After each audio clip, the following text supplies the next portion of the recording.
you're all here to see me, but thankfully I've brought a guest as well. Hey y'all. Oh, stop. Really? Everybody's so excited to see you. Hey y'all.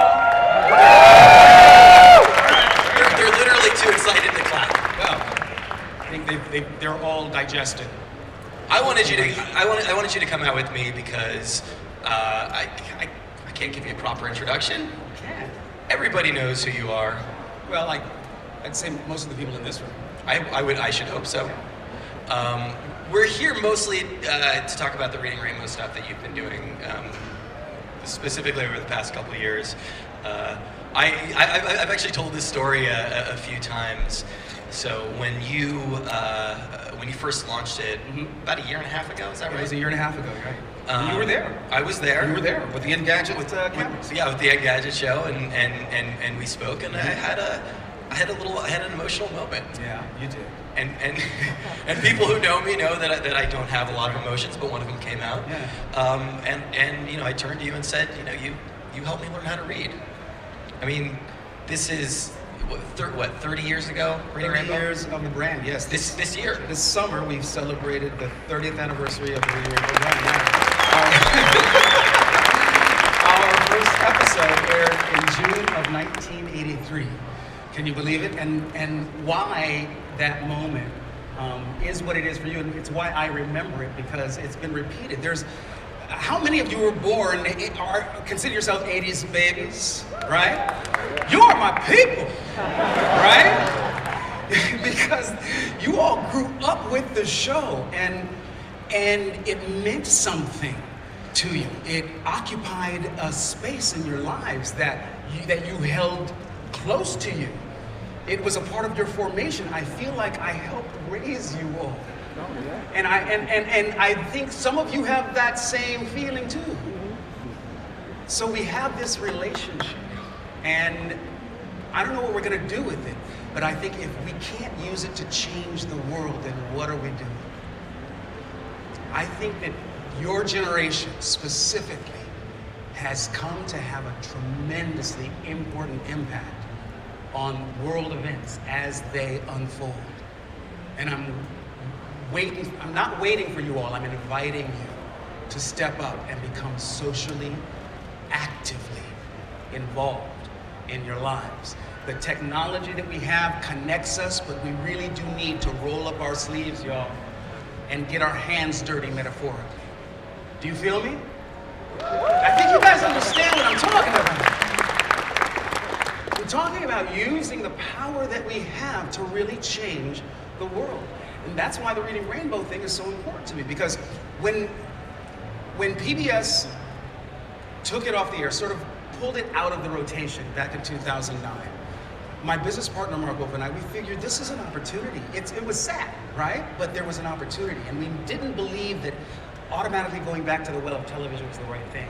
There was a whole generation of kids out there for whom television is just one screen they use in the course of any given day right now. In the 80s, that's where we went. That was the dynamic that we created with you all. We went to television because that's where our kids were hanging out.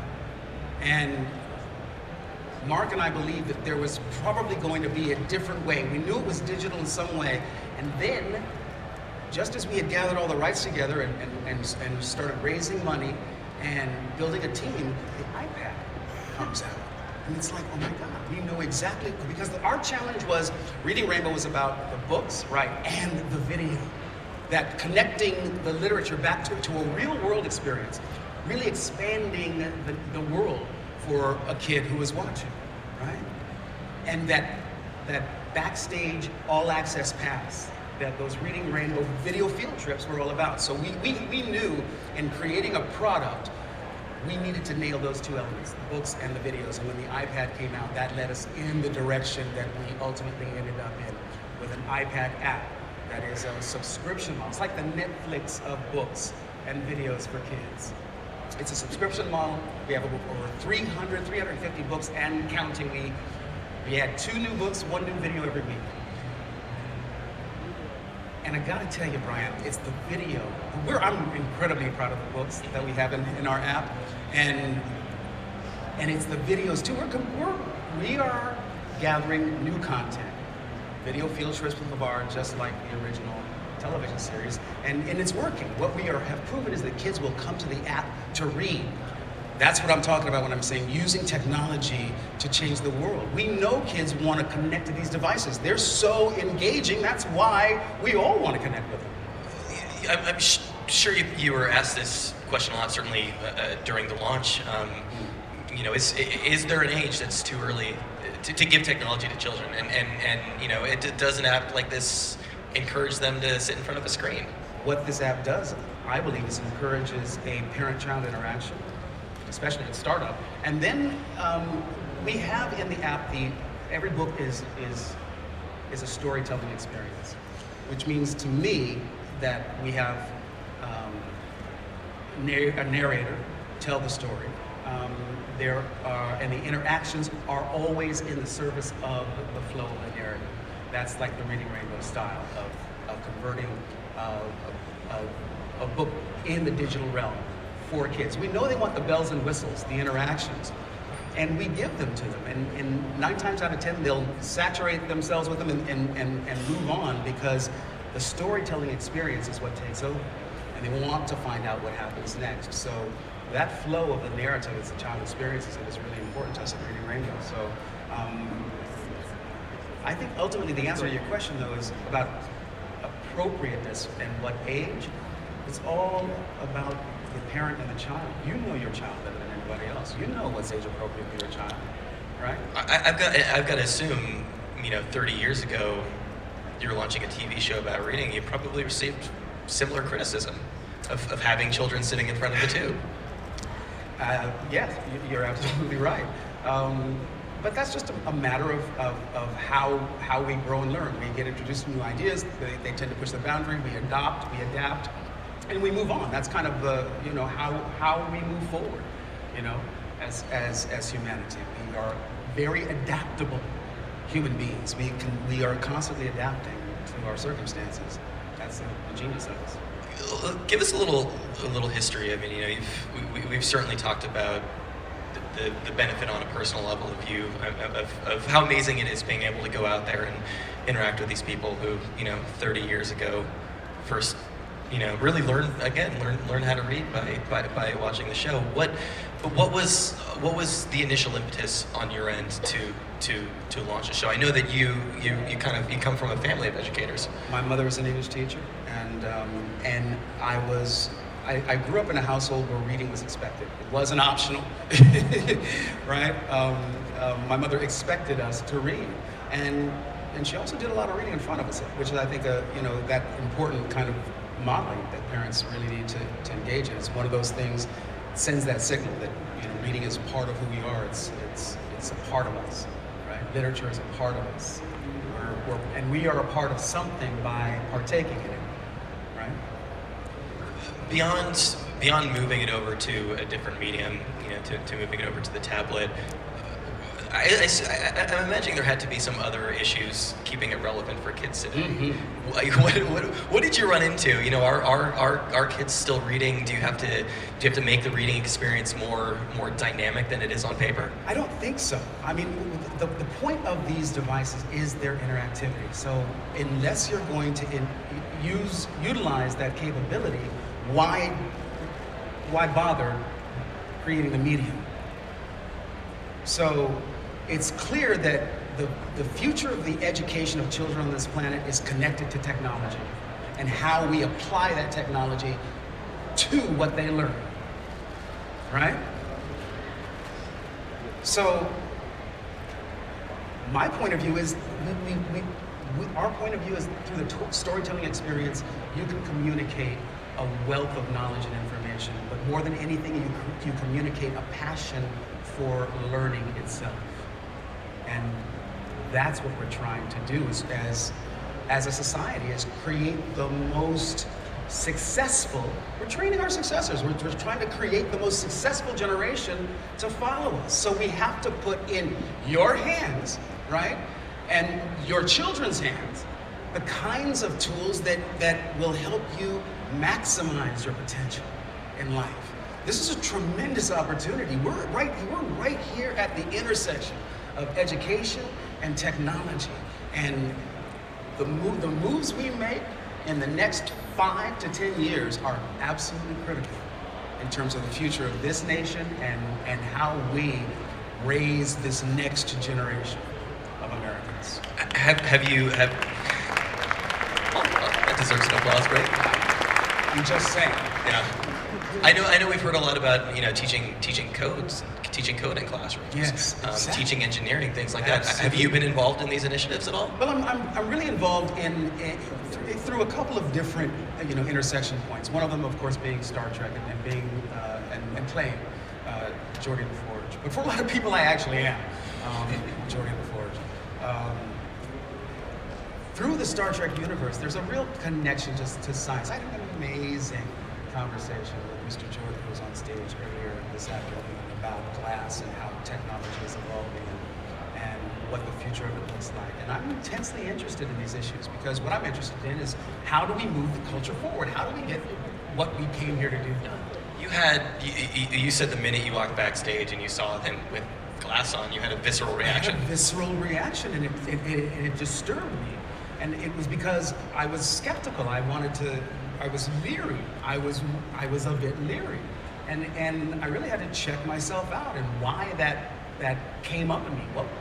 And I feel like I'm a person who's very open to technology. And extremely open to technology. I love technology. And to have had that reaction, and as he helped me understand it, he pointed it out to me, a person in my position has cameras pointed at him all the time, because my first question to him was, am I being recorded? And it was my natural reaction. I wanted to know, is that thing on? I'd never seen one on somebody's face when I walked into the room, and my reaction really bothered me, because I felt like if I had that sort of knee-jerk bias, we've got a huge education problem in terms of getting people to adapt to this next generation of technology. If we don't feel comfortable with it and there's a lot of resistance, it's just going to be harder for us to adapt. This brings up actually a really, really interesting question. You dropped the mic. Are you done already? We've been talking about these education initiatives in schools. We've been talking about, and we've seen some really great examples of Khan Academy, Code Academy. We got one laptop per child is coming on here later in the week. Tablets in the classrooms. It seems to me if there's going to be a bottleneck, it's going to be educating teachers themselves. And they're so willing. They're absolutely willing. And I think that may be true for a certain percentage of the teaching population, but all the teachers that I'm connected to are and for the most part, this audience, the age of the people in this room, in their 30s and their 40s, and so I think that this is a generation that has really readily adopted technology and is really ready to put it to use in powerfully dynamic ways for the good. But you may be right. There will be bottlenecks, and we'll just have to roll up our sleeves and get over it. We'll have to get it done because too much is at stake. We're talking about not just the future of this nation. We're talking about world events as they evolve. So as we said before, a year and a half. It's been a year and a half since you launched it, and I read an interesting conversation with you, wherein it was made clear that all of the promotion done for the app was interviews. The money, it was a startup. You didn't have a ton of money. The money went into making the product as good as possible. How has the response been? The response has been amazing. We have 72,000 books a week being read by kids in the app, which is no small thing. And 50,000 videos being watched. And so what that means is that kids are choosing to come to the app to read, as well as play games. And that's, I think, we wanted to prove two things. One, we wanted to prove that the brand still had relevance. And we wanted to prove that kids could benefit from the use of this technology, that it could be a good thing for them in their lives. And we've demonstrated that. The same way we demonstrated that television is not evil in and of itself. You know, it's a tool. It's how you use it. And I like to say that all, sorry, I'm taking training. I like to say that all media, all technology, it's all education. The question is, what are you teaching with it, right? So ultimately, we all have to be responsible for the production of our own content, is what I'm saying. That in a generation where we are all content providers, what you create as your content really helps define who you are and what your contribution is. It's about more than just announcing where you are and what you're eating, right? It really does help define you. It's the you want to share with the world. Am I right? I mean, stop me if I start telling lies, right? So, well, there you go. Now that you've had a year and a half of real world testing, I mean, have you learned any surprising lessons about how kids are engaging with that technology? Well, I think that it's not surprising that they are, because as I say, we all want tablets in our hands. We all are so engaged with them. That's part of the nature of the power that they are. They're really powerful machines because we want to engage with them. And it's about how we engage and what diets we put ourselves on. You know, you were talking about you're on a juice diet now, and it's changing your life, right? It's changing you, this juice that you're doing in the morning. It's a dynamic change that you're committing to, and you're seeing results. So. And I just want to bring up the fact that you were the one who mentioned Star Trek first, so I'm going to ask you some questions about Star Trek, one or two before we close. I'm wondering how it changed the way you view technology. I mean, I assume that you were interested prior to being on the show, but I'm wondering if it affected your worldview. I mean, certainly when we're backstage, when we're talking about Google Glass, right. You're contextualizing things as Geordie LaForge. No, as LeVar, but I guess there's a part of me that is Geordie, absolutely. Star Trek, you have to understand, I was a huge fan of the show, the original series, so Star Trek has helped shape my worldview.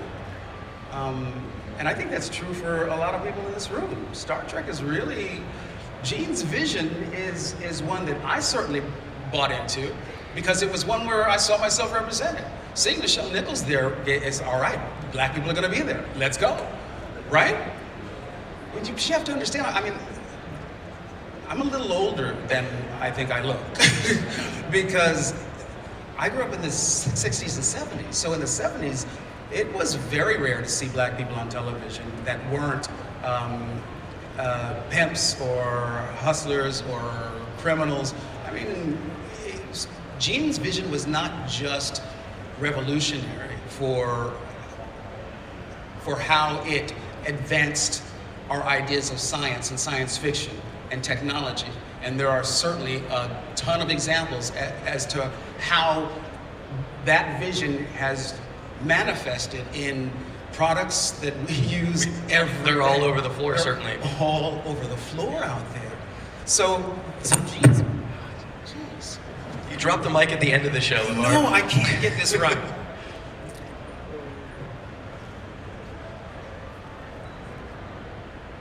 Ladies and gentlemen, AV.